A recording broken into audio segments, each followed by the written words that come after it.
Aleluya al Señor. Aleluya. Oh Señor, que los pueblos te celebren, que los pueblos te aclamen todos juntos. Aleluya al Señor. Aleluya. Aleluya al Señor. Aleluya. El Señor esté con ustedes. Y con tu espíritu. Lectura del Santo Evangelio según San Mateo. Gloria a ti, Señor.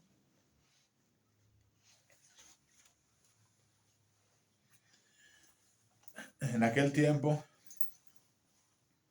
dijo Jesús a sus discípulos: han oído que se dijo a los antiguos: no jurarás en falso, y cumplirás tus juramentos del Señor.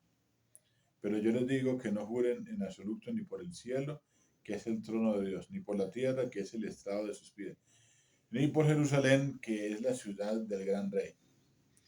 Ni jures por tu cabeza, pues no puedes volver blanco o negro un solo cabello. Que su hablar sea sí, sí, no, no. Lo que pasa de ahí viene del maligno. Palabra del Señor. Gloria a ti, Señor Jesús.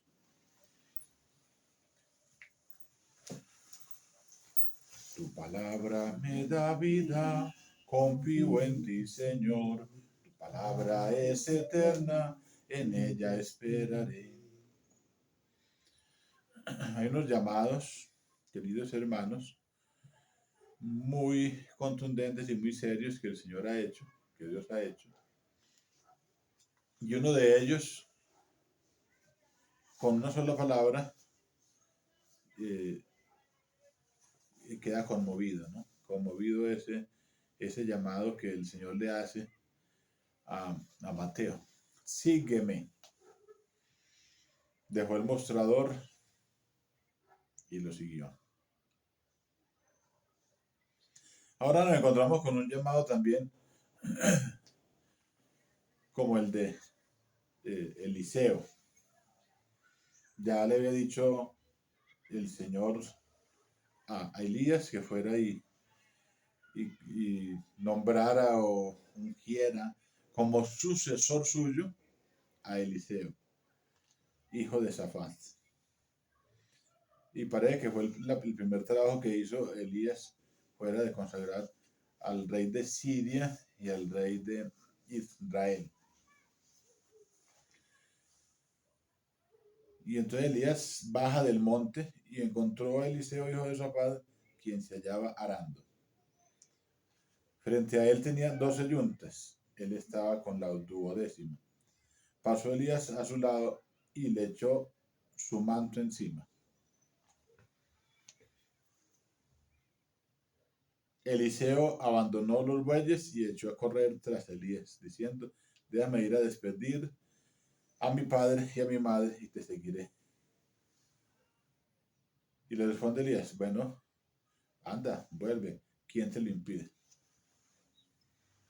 Entonces, ¿qué es lo que está aconteciendo aquí? La fama de Elías es grande y Eliseo se ha dado cuenta de la fama de Elías. Pero el Señor no escoge a alguien así nomás. El Señor escoge a los suyos también por el talante, también por el recorrido, también por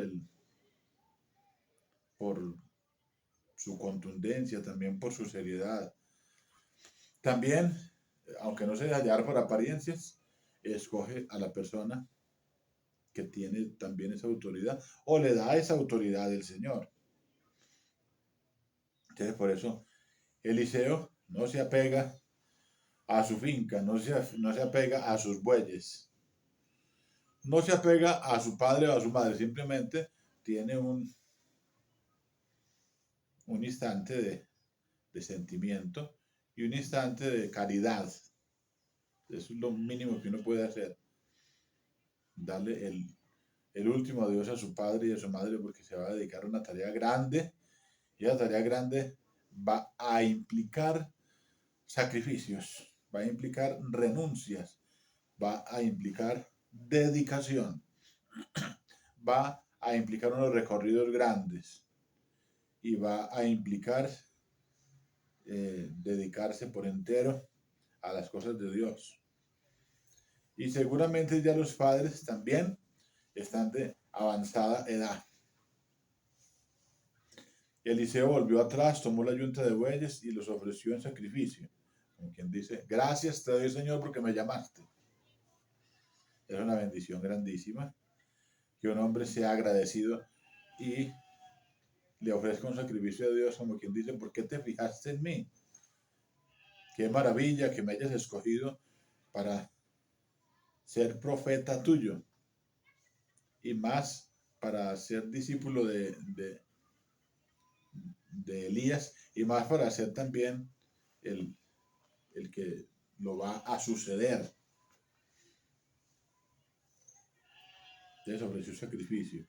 Con el yugo de los bueyes asó la carne y la entregó al pueblo para que comiera. ¿Qué significa eso?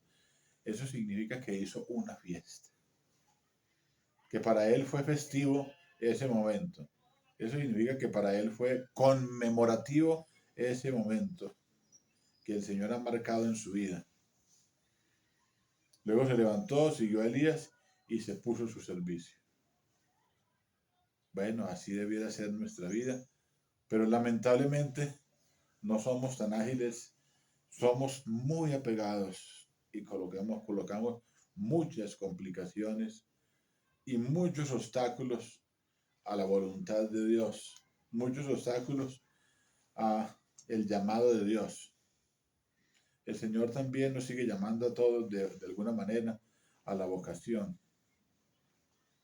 Una vocación cristiana, una vocación matrimonial, una vocación sacerdotal, una vocación misionera, una vocación evangelizadora, porque uno con la propia vida podrá evangelizar si así Dios lo quiere también y si así también uno atiende ese llamado que hace el Señor, que es para todos. El llamado es para todos. Son muchos los llamados y pocos los escogidos en ciertas tareas. El llamado es para todos, pero hay unas tareas especiales. No todos son obispos, no todos son sacerdotes, no todos son profetas, no todos son doctores, no todos son personas evangelizadoras con palabras, predicadoras. Con la vida, puede que todos con la misma vida, porque ese es el testimonio cristiano. Hoy el Evangelio nos está hablando de lo que el Señor está diciendo en estos días. No vine a abolir la ley, sino a darle su cumplimiento. Entonces ahí volvemos a retomar cómo el Señor está haciendo respetar la ley que se ha convertido para ellos en algo, para los judíos y para el pueblo de Israel en ese momento histórico, se ha convertido en algo así como una costumbre. Y entonces que utilizan los juramentos, por ejemplo, para cualquier cosa. Como el que dice a un mal que está haciendo, ay Dios mío, o un pecado que está cometiendo, Dios mío, confío en ti, como haciendo una revoltura de pecados y de oraciones, como el que peca y empata, reza, peca y empata. Dijo Jesús a los discípulos, han oído que se dijo a los antiguos, no jurarás en falso y cumplirás tus juramentos al Señor. Pero yo les digo que no juren en absoluto ni por el cielo. Entonces ahí vienen cuatro cosas, ¿no? El cielo, la tierra, Jerusalén y la cabeza de cada uno de nosotros, que es un mundo diferente y que es la imagen y semejanza de Dios y que de Dios dependemos las 24 horas del día. Sobre Él, es decir, sobre el Señor, en Él vivimos, nos movemos y existimos, es decir, es el que sostiene la vida de los malos y de los buenos. De los malos y de los buenos. Entonces, no jures ni en absoluto ni por el cielo, que es el trono de Dios, ni por la tierra, que es el estrado de sus pies, ni por Jerusalén, que es la ciudad del gran rey. Ni jures por tu cabeza, porque no puedes volver blanco o negro un solo cabello. ¿Qué quiere decir eso? Que si eso es importante, es decir, si el cielo es importante, si la tierra es importante, si Jerusalén es importante, si la cabeza nuestra es importante, imagínese uno jurando, haciendo un juramento en falso por Dios, es decir, mentando a Dios en un juramento, y un juramento en falso, por ejemplo, porque dice, juro por Dios. Entonces el Señor está dándole relevancia a estas cosas importantes. El cielo que es el trono de Dios, la tierra que es el estrado de sus pies, y Jerusalén que es la ciudad del gran rey. Ahí está resaltando que el rey es él. Recordemos esa palabra tan repetida. Rey de reyes y señor de señores. Luego tú eres rey, tú lo has dicho. Borren esa inscripción que quedó colocada ahí. Jesús, rey de los judíos. Lo escrito, escrito está. Porque esa palabra que salió de la boca de Jesús se mete y se incrusta también en la mente humana, en la mente de Pilatos. Y entonces ahí queda sellado esa palabra que sale de los labios de Jesús en la mente y en la decisión y en la autoridad que tiene en ese momento Poncio Pilatos. Lo escrito, escrito está. Y también pues, cuando el Poncio Pilatos está diciendo eso, también el Señor principalmente está recordando eso. Cielo y tierra pasarán, pero mis palabras no pasarán. Está nuevamente diciendo, o está también diciendo, él principalmente, él lo dijo primero, lo escrito, escrito está. Es decir, él no viene a borrar lo que el Señor inspiró. Él no viene a borrar la ley, él no viene a borrar la Torá. Él no viene a borrar el Pentateuco. Nosotros, por ejemplo, hacemos ese reclamo constante de por qué esos 7 libros de la Biblia quedaron borrados, porque algunos hermanos no católicos los quitaron en algún momento ciertos libros, los deuterocanónicos. Y entonces, imagínense, ya alteraron la Biblia. No se puede cambiar ni una coma ni una tilde. Y ya le quitaron 7 libros. Es como quitar estos otros 5 libros también. La Torá, la ley. Y entonces, ¿qué quiere decir todo esto? Que hay que retomar, que hay que volver a leer, que hay que volver a estudiar, que hay que profundizar. Por ahí hay algunas exégesis o algunas interpretaciones o algunas explicaciones de cada versículo y de cada capítulo de la Biblia, de la Escritura, antiguas. Ahorita las que resulten por ahí serán adulteradas y serán alteradas, pero esas versiones antiguas, Nácar, Columba y bueno, ciertas interpretaciones han sido fidedignas, fieles. La Biblia de Jerusalén, la Biblia de América, la latinoamericana, la Vulgata, son fieles. Por ejemplo, se habla en esas Biblias antes del Concilio Vaticano II con respecto a lo del ángel, el ángel que anuncia a la Santísima Virgen María. Y ella responde, ¿cómo será esto si no conozco ni conoceré varón alguno? Eso lo quitaron, eso lo quitaron. Y si uno va por allá, por los lados de los libros sapienciales también quitaron cosas que se referían con antelación, con anticipación a la Santísima Virgen María. Esos son golazos grandes que se hacen, que se han metido a la iglesia.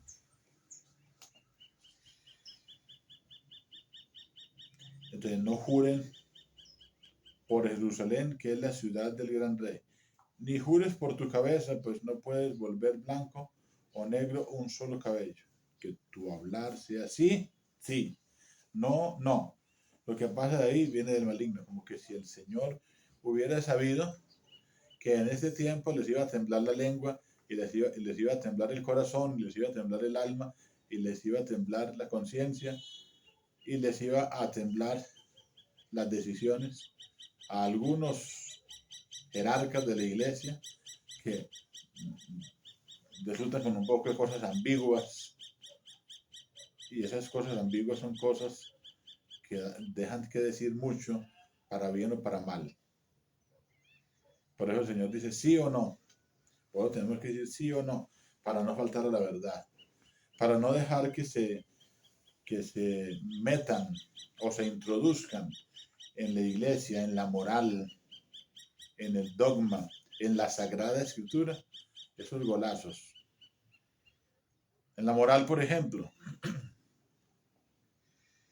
el Señor nunca en la vida, el Señor tiene compasión, claro que tiene compasión. Tuvo compasión allá de la pecadora pública. Levántate, yo tampoco te condeno. En adelante no vuelvas a pecar. Pero no bendice su adulterio, no bendice su adulterio.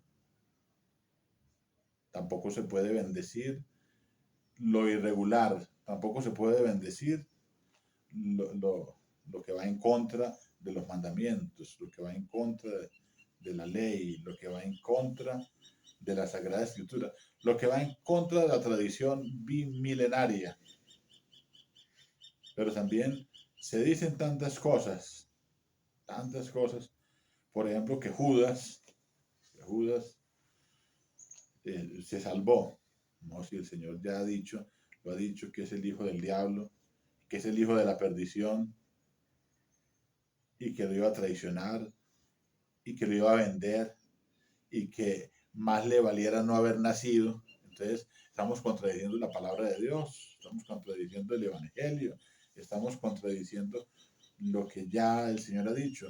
Entonces es más grande cualquier cosa que digamos nosotros como sacerdotes o como religiosos que lo que dijo ya Jesús. No, nosotros no podemos cambiar nada. No podemos cambiar nada. En la iglesia lo único que se pueden cambiar son leyes eclesiásticas, pero la ley divina, la ley que va a favor de los mandamientos de la ley de Dios, o que va a favor de la ley divina que ya está instituida en el Pentateuco, en los 5 libros, en la Torá, no se puede, no se puede. No es que el Señor antes viene a darle plenitud. El Señor antes viene a engrandecer esa ley de Dios. El Señor antes viene a darle más realce. ¿Y cómo le da más realce? Por ejemplo, con la cuestión del adulterio. Ya, comete adulterio, era apedreado. Pero ahora el Señor dice que el que mire con malos deseos ya cometió adulterio en su interior. Eso no se decía antes. Antes el Señor está añadiendo algo más a esa norma, a esa ley. Y también está diciendo hoy, añadiendo norma. Han oído que se dijo a los antiguos, no jurarás en falso y cumplirás tu juramento del Señor. Se está hablando de lo que se refiere, de lo que compete a Dios, como quien dice, no juren en falso el santo nombre de Dios en falso. Y el Señor está añadiendo otras cosas antes, le está dando plenitud, antes le está dando más relevancia. ¿Y cuál es la relevancia? La relevancia es la siguiente. Está hablando del cielo, que el cielo es el trono de Dios, de la tierra, que es el estrado de sus pies, de Jerusalén, que es la ciudad del gran rey, y de la cabeza de cada uno de nosotros, porque ahí está la imagen y semejanza de Dios en la cabeza. Entonces miren todo lo que el Señor ha estado haciendo, lo que el Señor ha estado realizando en nuestra vida. Es una maravilla entender todas estas cosas desde el punto de vista de la perfección del Señor, desde el punto de vista de la entrega de Dios, del Señor, desde el punto de vista de el amor que Jesús tiene para con cada uno de nosotros, que nos da más prerrogativas para que nos santifiquemos más fácil, que nos ponen más exigencias. Cuando una mamá o cuando un papá o cuando un jefe de familia le coloca a alguien, a sus hijos, unas exigencias, ahí va a sacar un buen ciudadano, un buen cristiano, va a sacar un buen hombre o una buena mujer, respetuosa o respetuoso de las leyes, de las cosas, con las exigencias. Y entonces uno cuando ya es grande, uno dice, le doy gracias a Dios y a la Virgen María, porque en mi casa me exigieron, porque en mi casa me castigaron, porque en mi casa no se podía decir tal cosa, tal palabra fea, porque en mi casa no se podía desobedecer una orden al papá o a la mamá. Y entonces uno recuerda eso con tanto cariño, ya cuando es grande, de pronto uno en medio de la niñez, en medio de la pubertad, en medio de la adolescencia, de la juventud es rebelde. Pero ya con los años es menos rebelde, es menos contumaz. Entonces el Señor viene nuevamente a rescatar lo que se ha ido perdiendo, lo que se ha ido perdiendo. Lo que se ha ido perdiendo. Imagínense que fueron inventando cosas y cosas y cosas y cosas, inventando cosas y se quedaron en esas cosas y dejaron a un lado los mandamientos de la ley de Dios. O no importaban. Porque nosotros los seres humanos somos muy contradictorios, le llamamos la contraria a Dios. Dios dice blanco y nosotros decimos negro. Dios dice vida y nosotros decimos muerte. Dios construye y nosotros destruimos. Eso es lo que nosotros sabemos hacer, pero también tenemos que hacer un alto en el camino para mirar hasta dónde podemos llegar, para poder hacer lo que Dios quiere, lo que Dios quiere. En la Biblia, por allá todo el mundo saca esa disculpa de Pedro, ¿no? Porque Pedro vio por allá bajar un lienzo grande y había muchas clases de animales. Y entonces le dice, Pedro, mata y come, porque lo que Dios ha creado puro, no lo llames impuro. Entonces voy a decir ciertas cosas. Lo que fue impuro desde el principio es impuro desde ahora, ¿cierto? Tanto en la moral como en los animales, como en las cosas, ¿no? Entonces, si era impuro tener aberraciones con los animales, o relaciones con los animales, es impuro ahorita. Si era impuro tener relaciones con las parejas del mismo sexo, es impuro ahorita. Por eso el Señor quemó unas ciudades por allá, Sodoma y Gomorra, y por eso lo del diluvio universal. Y si el cerdo, por ejemplo, lo hizo impuro, ahorita no lo purificó, no lo purificó. Por eso le dice el Señor, lo que Dios ha creado puro, no lo llames impuro, pero lo impuro sigue siendo impuro, lo impuro sigue siendo impuro. ¿Quién dijo, por ejemplo, que la carne de murciélago era comida? ¿Quién dijo, por ejemplo, que la carne de ratón era comida? Eso no es comida. Es un ejemplo que coloco exagerado, pero eso es... ¿Quién dijo que las cucarachas eran comida? Eso no es comida. Eso no es comida. Es decir, hay ciertos alimentos que se pueden comer, hay ciertas cosas que se pueden comer, y el Señor no vino a abolir eso, a acabar con eso. No, no, no. Pidámosle pues al Señor que nos ayude a entender todas estas cosas para que no polemicemos, sino que al contrario, rescatemos, como el Señor viene a rescatar la ley, nosotros también le ayudemos a rescatar la ley porque somos representantes de Él como sacerdotes y también los cristianos son representantes de Él porque si son cristianos es porque le creen y porque siguen lo que Él quiere decir, hacer y predicar y lo que el Señor ha dicho el Padre Celestial. Este es mi Hijo, mi amado, mi predilecto, escúchenlo. Gloria al Padre y al Hijo y al Espíritu Santo. Como era en el principio, ahora y siempre, por los siglos de los siglos.